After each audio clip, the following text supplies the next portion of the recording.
Morning students.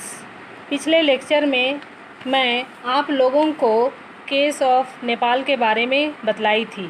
आज हम लोग आगे पढ़ेंगे भूटान में लोकतंत्र का प्रवेश या advent of democracy in Bhutan.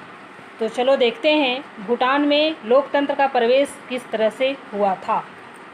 Nepal में राजतंत्र का अंत हो गया, लेकिन भूटान में राजतंत्र को संवैधानिक रूप प्रदान किया गया। नेपाल धर्मनिरपेक्ष राज्य हो गया, लेकिन भूटान में बौद्ध धर्म को राजधर्म बनाया गया। साझा बिंदु यह है कि दोनों देशों में लोकतांत्रिक व्यवस्था का प्रवेश हो गया।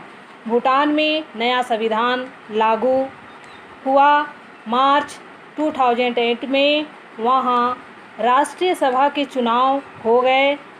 जिंगमे थिन्ले की फयुनसम सोगपा को राष्ट्रीय सभा में 47 में से 44 स्थान मिले, जबकि संगे निगदुप की पीपुल्स डेमोक्रेटिक पार्टी को केवल 3 स्थान मिले। अब भूटान में संवैधानिक राजतंत्र है। राजा की सत्ता नाम मात्र की है।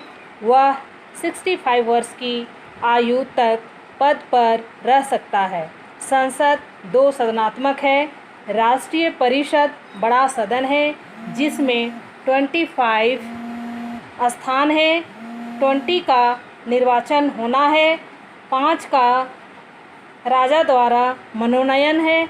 इसके सदस्य किसी राजनीतिक दल के नहीं हो सकते।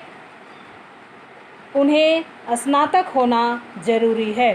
दिसंबर 31 से लेकर के 2007 को इसका गठन हुआ। राष्ट्रीय सभा छोटा सदन है जिसमें 47 स्थान हैं। प्रधानमंत्री तथा उसका मंत्रिमंडल राजा व संसद दोनों के प्रति सामूहिक रूप से उत्तरदायी है। देश में आपातकाल की घोषणा की जा सकती है। यह घोषणा राजा कर सकता है, लेकिन बाद में उस पर लोक निर्णय होना जरूरी है।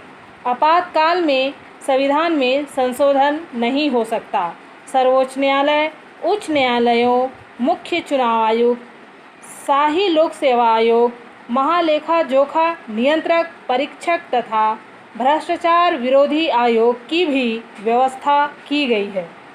अब भूटान में उदार लोकतांत्रिक व्यवस्था स्थापित हो गई है।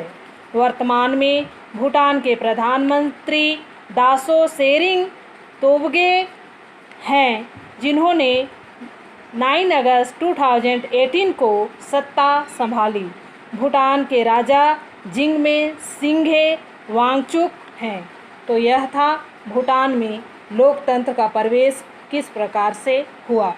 तो बच्चों, आगे हम लोग देखते हैं श्रीलंका में नस्लीय संघर्ष।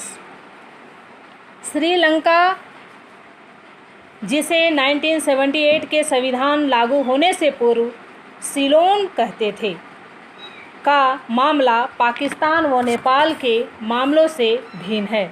यहाँ लोकतंत्र के उतार चढ़ाव का मामला नहीं है, बल्कि सिंहली व तमिल नस्ल के लोगों के बीच टकराव है, जो पिछले लगभग 25 वर्षों से बड़े पैमाने पर रक्तपात का कारण बना हुआ है।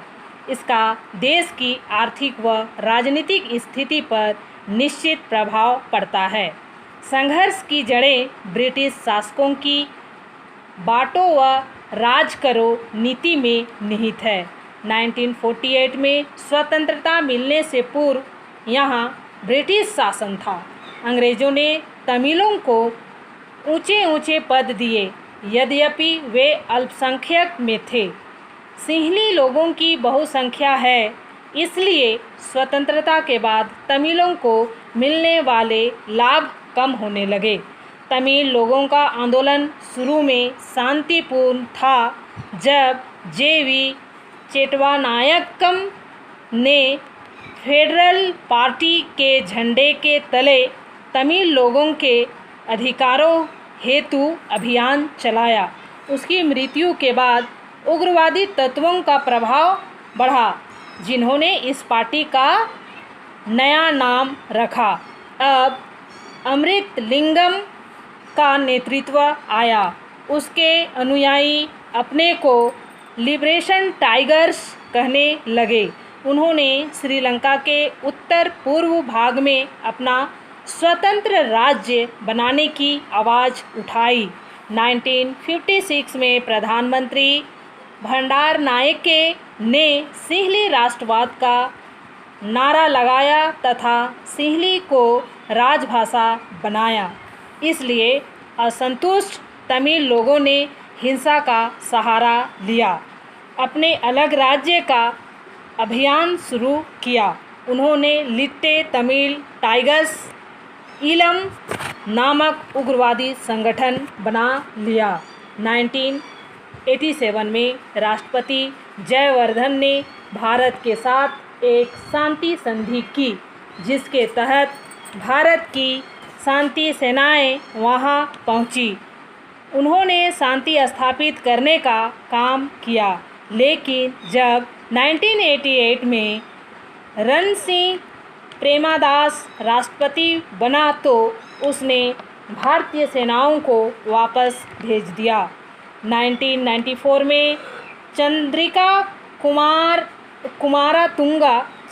कुमारतुंगा के राष्ट्रपति बनने के बाद शांति प्रक्रिया फिर शुरू हुई। उसने यह महत्वपूर्ण विचार प्रस्तुत किया कि श्रीलंका के एकात्मक देश को क्षेत्रों के संघ में बदल दिया जाए, लेकिन लिट्टे वालों ने इसे अस्वीकार करते हुए अपने अलग राज्य की मांग बनाए रखी। श्रीलंका की सेनाओं ने लिट्टे की सेनाओं को जफना से बाहर कर दिया। नॉर्वे की मध्यस्थता से दोनों पक्षों के बीच 21 फरवरी 2002 को युद्ध विराम का समझौता हुआ। यह तय किया गया कि लिट्टे के वे सैनिक श्रीलंका की सेना में भर्ती किए जाएंगे जो अपने हथियारों का समर्पण करेंगे, लेकिन उन्हें देश के उत्तर पूर्वी भागों में नहीं रखा जाएगा। दोनों पक्षों के कब्जे तले प्रदेशों का स्पष्टीकरण भी कर दिया गया। यह समझौता प्रधानमंत्री विक्रम सिंह ने मान लिया, लेकिन राष्ट्रपति कुमारतुंगा ने इसे इस आधार पर अमान्य ठहराया कि किसी विदेशी राज्य को श्रीलंका के घरेलू मामलों में हस्तक्षेप करने का कोई अधिकार नहीं है। लेकिन शांति प्रक्रिया चलती रही। सितंबर 2002 में थाईलैंड के सत्ताहिप नौसैनिक अड्डे पर एक अन्य समझौता हुआ, जिसमें लिट्टे व श्रीलंका की सरकार के प्रतिनिधियों ने भाग लिया। अब लिट्टे ने अपने स्वतंत्र राज्य की मांग त्याग दी। वे तमिलों के स्वायत्तता शासी प्रांत बनाने की मांग पर डटे रहे। कुछ समय बाद लिट्टे के सर्वोच्च नेता प्रभाकरन ने इसे अमान्य कर दिया। नवंबर 2004 में राष्ट्रपति कुमारतुंगा ने सभी दलों की बैठक बुलाई, जिसमें पूर्व प्रधानमंत्री विक्रम सिंह को प्रधानमंत्री महेंद्र राजापाक्षे के साथ बिठाया, लेकिन बैठक का कोई परिणाम नहीं निकला। जुलाई-अगस्त 2006 में श्रीलंका की सरकार ने अपना प्रहार और अधिक तेज कर दिया, जिससे काफ़ी संख्या में तमिल लोगों की हत्याएं हुई। लगभग 2 सप्ताह तक चलने वाले इस जल युद्ध ने दिखाया कि अब श्रीलंका की सरकार नॉर्वे की मध्यस्थता से किए गए युद्ध विराम के प्रावधानों का उल्लंघन कर सकती है। सारी समस्या यह है कि अल्पसंख्यक तमिल लोग बहुसंख्यक सिंहली लोगों के शासन से संतुष्ट नहीं हैं, अतः वे देश के उत्तर पूर्वी भाग में अपना अलग राज्य बनाना चाहते हैं। लिट्टे के सर्वोच्च नेता प्रभाकर ने सत्ताहीप समझौते को नकार दिया, जबकि उसके प्रतिनिधि बालसिंहम ने उसे स्वीकार किया। श्रीलंका की सरकार इस आंदोलन को विच्छेदकारी कहकर इसका बलपूर्वक दमन किया। अमेरिका, ब्रिटेन, नॉर्वे, जापान आदि देशों ने इस संगठन को आतंकवादी घोषित कर दिया। 2010 में श्रीलंका की सरकार ने सैनिक कार्रवाई की, जिसके प्रभाकरन की हत्या हुई तथा लिट्टे के सैनिक दस्तों को कुचल दिया गया। इस संघर्ष में लगभग 20,000 तमिलों की हत्या हुई। 26 अक्टूबर 2018 को श्रीलंका के राष्ट्रपति मैत्रीपाल सिरिसेना ने संसद को निलंबित कर दिया तथा निर्वाचित प्रधानमंत्री रानिल विक्रमसिंघे को बर्खास्त कर दिया। इसके साथ ही पूर्व राष्ट्रपति महिंद्रा राजपक्षे को गोपनीय तरीके से प्रधानमंत्री पद की शपथ दिलाई गई।